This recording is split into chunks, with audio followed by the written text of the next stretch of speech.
My name is Andy Capp. My real name is Andrew Hicks. I'm a DJ, multimedia artist, and I'm also a festival coordinator at the moment for Unity Charity. I was born in Canada, actually was born in Welland, Ontario. By grade 5, I had moved to London, Ontario with my parents, obviously. And then around 2005, I moved to Toronto.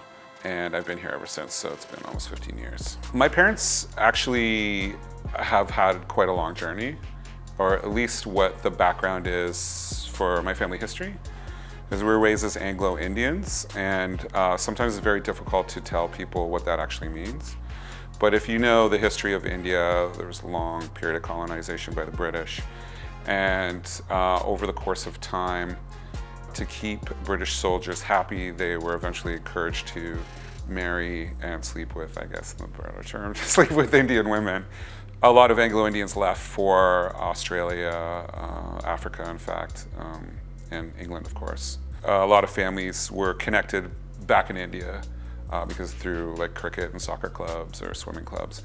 And so families knew each other. So my parents actually met there in England. My uncle on my dad's side, his brother, moved to Toronto, and him and his friend married two Italian sisters.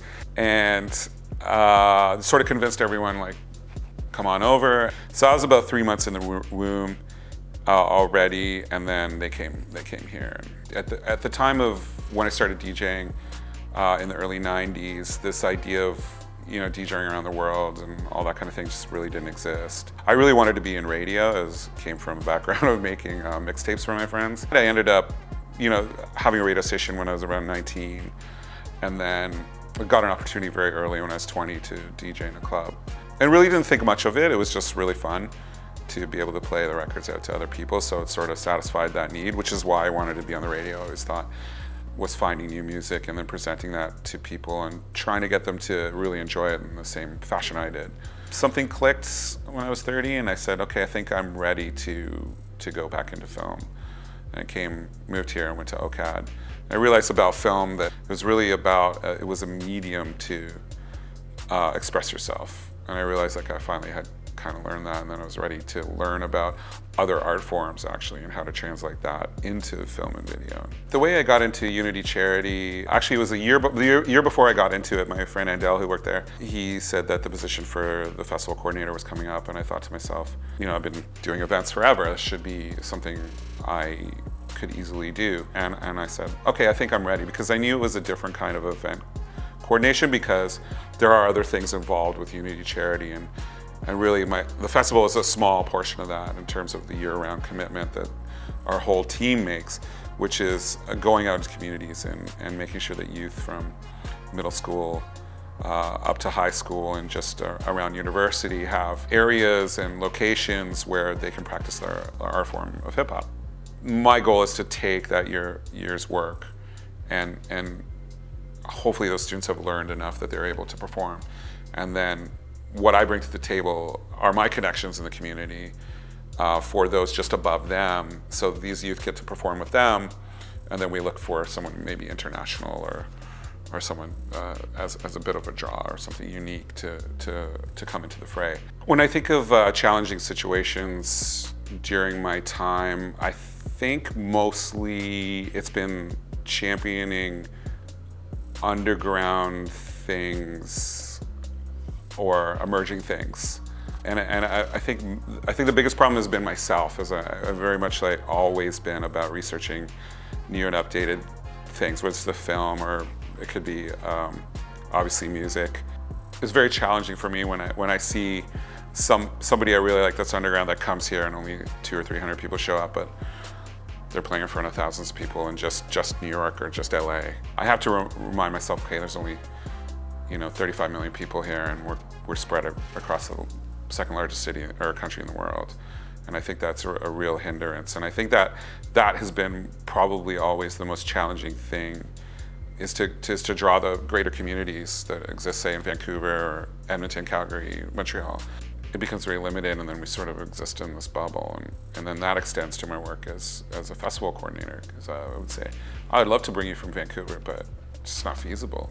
You have to be a really well-known person, and then what happens is only the well-known people keep getting booked over and over again. Coming to terms that you are always going to skirt on the margins is sometimes a thing that's really difficult to just come to agreeance with. Like, I was talking to someone the other day, one of my friends is in the same position. I'm like, do you feel okay that you'll never own a car?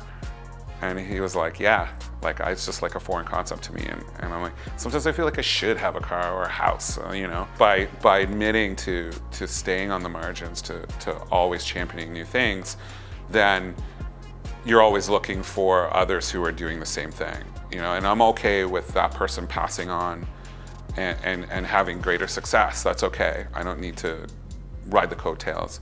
I definitely don't feel settled yet. I still feel like there's so much more to accomplish, but I do feel that there's a lot of knowledge that you gain from everyone around you, and you kind of need to pass that knowledge on. I really dislike some of the people in my age group who are like, oh, they don't know what they're talking about. Well, of course they don't know what they're talking about, right? You didn't know what you were talking about at one point. You didn't collect rare records at one point. You didn't watch independent cinema at one point. You had to be told that.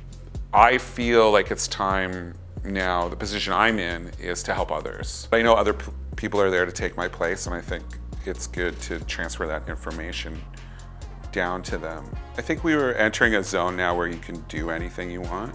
It takes a while to get your name out there, and so you can't be frustrated. And the other thing too is, like, no one deserves to pay you for it. We've kind of entered this realm where someone thinks that just because they're rapping or just because they're a painter, they should have an art show and they shouldn't work at Starbucks. Most people have a job they do not like. And if you can come to terms with that, you know, and enjoy your art form that you work on, you will be better off. But one of the things that still is universal when I still read about accomplishments from a lot of people, a lot of successful people, is really the grind.